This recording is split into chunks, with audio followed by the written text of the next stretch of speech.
ya.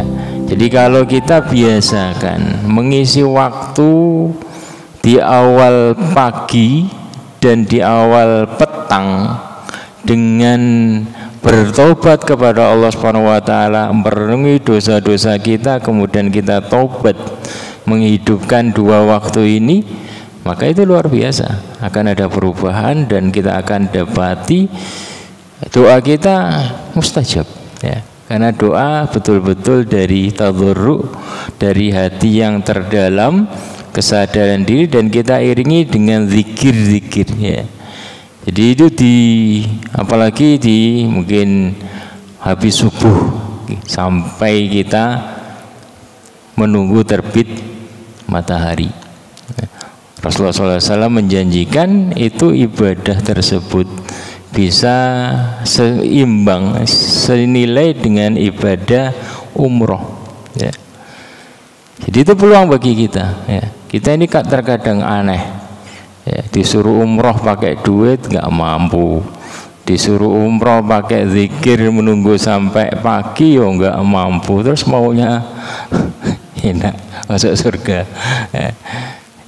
Jadi disuruh sedekah pakai duit nggak mampu, disuruh sedekah pakai zikir yo nggak mau ya, ini kan aneh lah ya.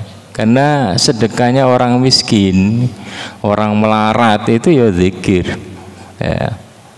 Wal kalimatut thayyibah shadaqah ya, wat takbiru shadaqah ya, itu semua bentuk zikir. Itu adalah sedekah, sedekahnya orang yang nggak punya duit ya.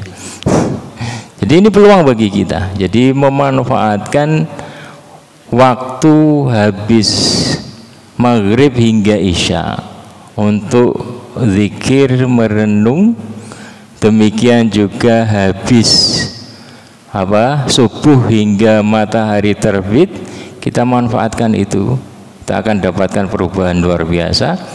Dan juga kita manfaatkan sedikit waktu sepertiga malam terakhir, istighfar wal mustaghfirina bil ashar ya.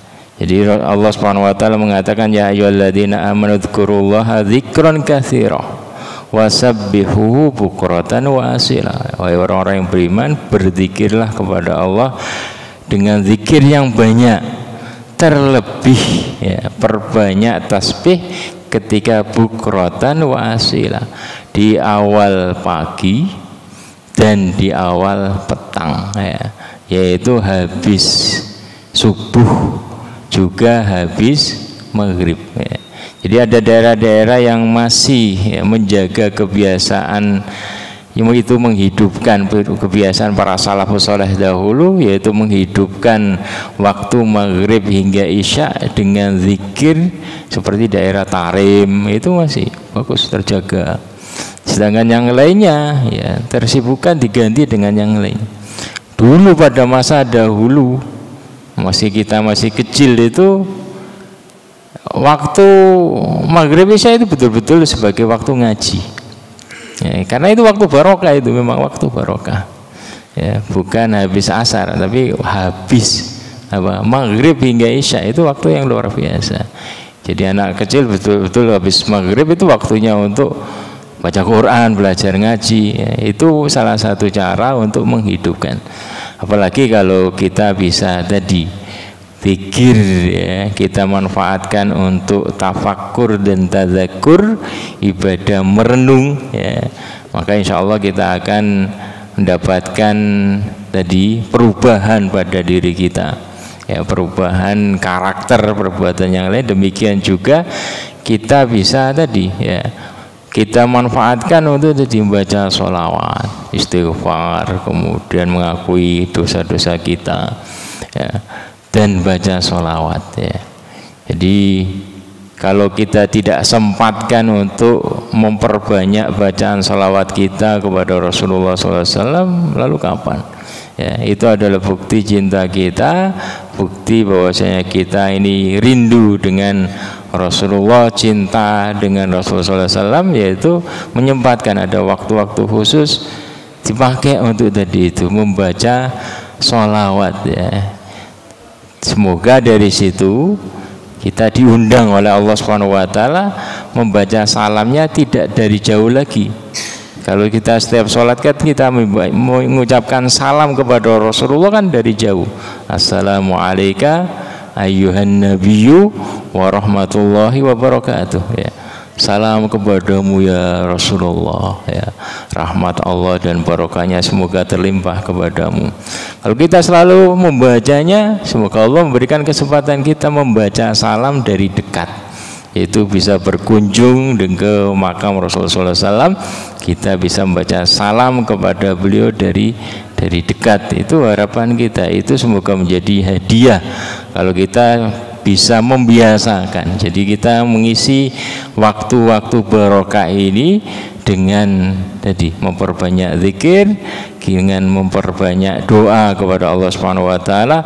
Wasta'inu bil ghudwati war rohati wa syai'in minad duljah.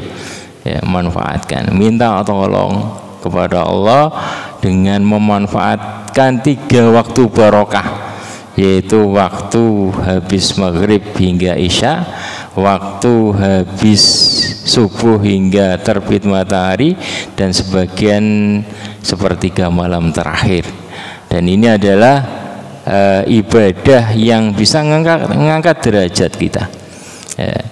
Rasulullah SAW bertanya kepada para sahabat, maukah aku tunjukkan amalan yang bisa menghapus dosa kalian, wa yarfa' bihi darajat, dan mengangkat derajat kalian.